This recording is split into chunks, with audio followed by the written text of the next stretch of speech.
Hello, guys. Welcome to episode 80. Oh my God, 80. I can't believe it. I've been doing this for almost 2.5 months. It's glorious. As always, Sunny Bonani, Dumalang, goeie afternoon, Bombi. Yeah? So, yes, today's episode is all around embracing that new coat of paint. Embracing new spaces and places, and the newness that I truly feel life is inviting us, dare I say, encouraging us very forcefully to step into. So, a couple of things have inspired today's episode. If you've followed the episodes up until now, you would have known and seen that I've referred and speak about two houses or neighbors down that are busy painting their home. And for the last literally 2 months or month and a half, they've been preparing the foundation. So they've been chipping and peeling away all the old paint. And it's taken quite some time just to get the prep and the surface ready. And as I'm looking at them right now, they are putting on that brand new, beautiful, fresh coat of paint. Today as well, just after we had finished lunch together, my family and I, there was a massive swarm of bees that were clearly relocating to another space and place. And I really felt that that was just another beautiful and divine message from Mother Nature and the gods to affirm and confirm this need and this invitation that we've been asked to step into these new spaces and places. And today, I guess I also went out of my comfort zone and I approached a particular training facility and offered my services. And that, I guess, would ordinarily not be something that I would do innately, but I really felt called to do it. And because it's such a different environment with such a completely different host of human beings, I'm actually quite excited about the potential prospect that offering my embodiment sessions and sharing my tools and gifts that I've been assimilating, acquiring, and nourishing myself into these past couple of years, will kind of bring a new injection of connecting with the body and being present in the breath and how the body moves. So I guess today's really all about the deliciousness and the newness that life is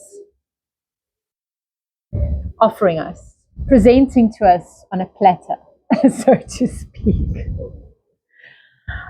So yes, what else do I feel called to share in this here now moment?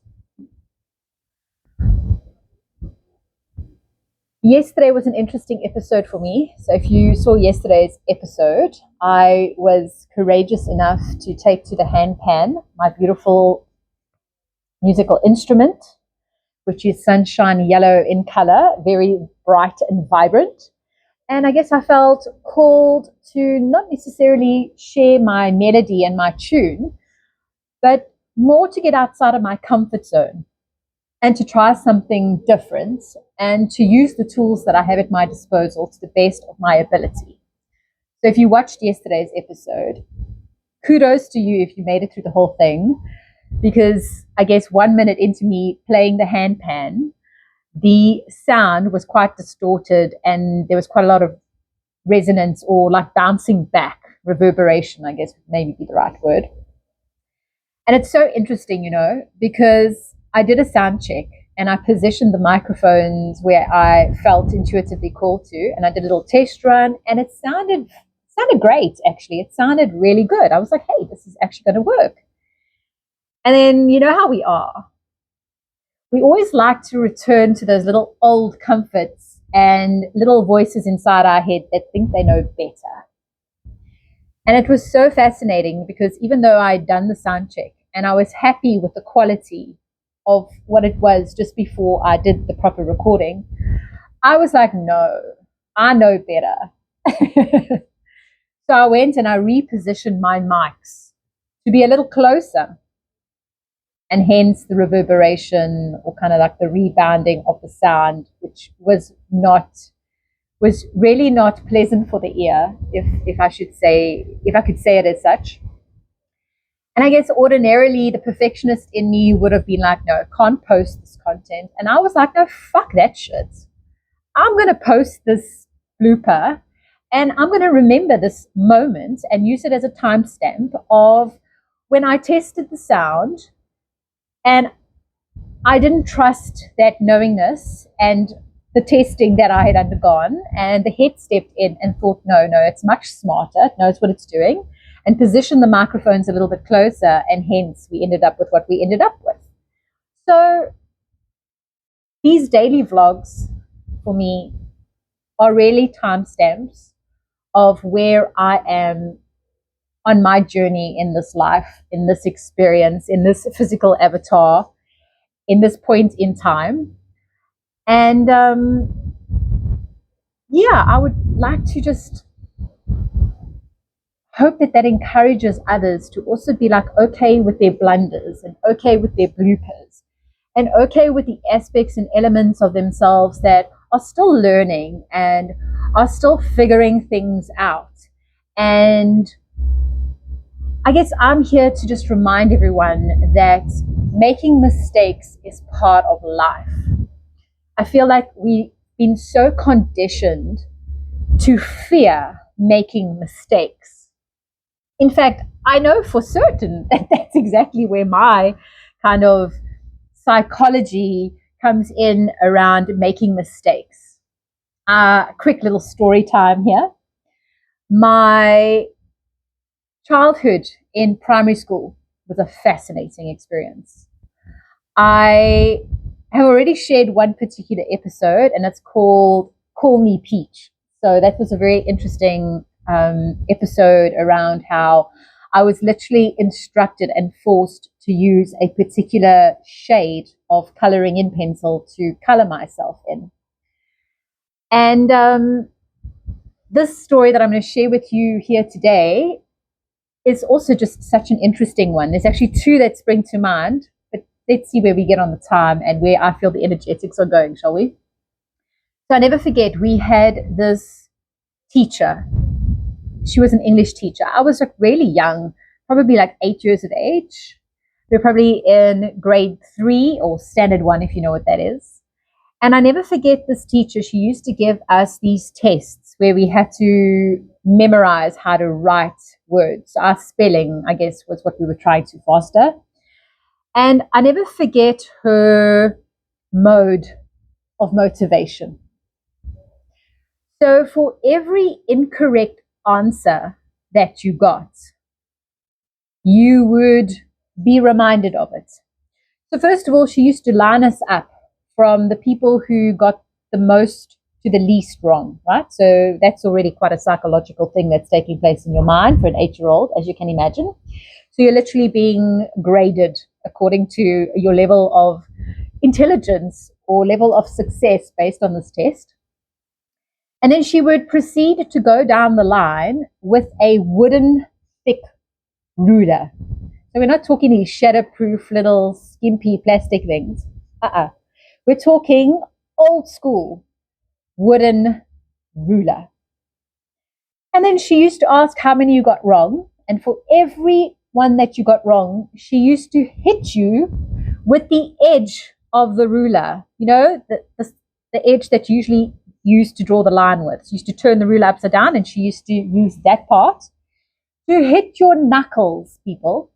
She used to hit every knuckle that you got wrong. So because there was usually a test that was made out of 10 words, you got 10 knuckles. She's in heaven, isn't she? So she would proceed to hit you on the knuckles. And we're not talking a little tap here.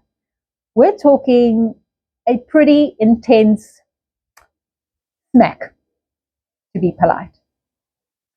And I guess an experience like that can really stay with you, where you become so fearful of making a mistake, and you'll do everything and anything to avoid the mistake, right?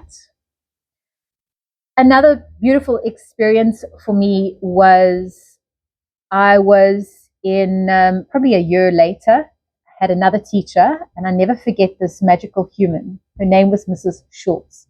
Rest in peace, Mrs. Schultz. She was such a fascinating creature because she had red, curly hair. It was naturally curly, but it was like this, it was like an afro, like a Caucasian woman, a white woman with a red afro. It was just the most fascinating thing. I've never seen it ever in my life except with Mrs. Schultz. And I never forget that I was called up in front of the entire class to help solve a mathematical equation. You can imagine at the age of 9 or so, you're not doing anything complex like algebra. You're doing kind of simple arithmetic, adding up, subtracting, that kind of stuff. But I remember she asked me to solve this equation, and I went and solved the equation. I went and solved the entire equation up until the answer. But there was a misunderstanding when she said solve the equation. What she was meaning was solve the first part of the equation, not the entire equation. So just the first part. So she kept asking me, what is the answer to this equation? And I kept giving her the answer. I was like, girl, it's this amount. And she kept asking me again and again and again. And I was like, girl, I don't know what you're talking about because I'm giving you the right answer. I was like, I is giving you the right answer, girl. Okay? And she started to get very heated up and very, very angry. And she was a renowned teacher in our school, and she was known for giving kids milkshakes. Yes, milkshakes, people. She would even ask you what flavor milkshake you wanted if she was having a better day than usual. And everyone in the school knew her for her milkshakes. So, what were these milkshakes?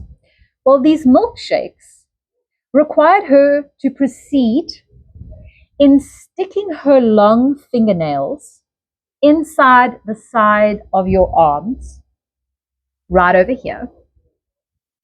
She would hold you very firmly, and she would proceed to shake you. And we're not talking a gentle little shake. We're talking a violent jerking and elimination of all of her pent-up frustrations, not only from this event, but clearly years and years and years of her own trauma were being brought to the forefront of her release. And I never forget that day. Never. I left not only receiving a milkshake, but when my mom arrived to collect me, she proceeded to tell my mom how inadequate and how poor my mathematical abilities were.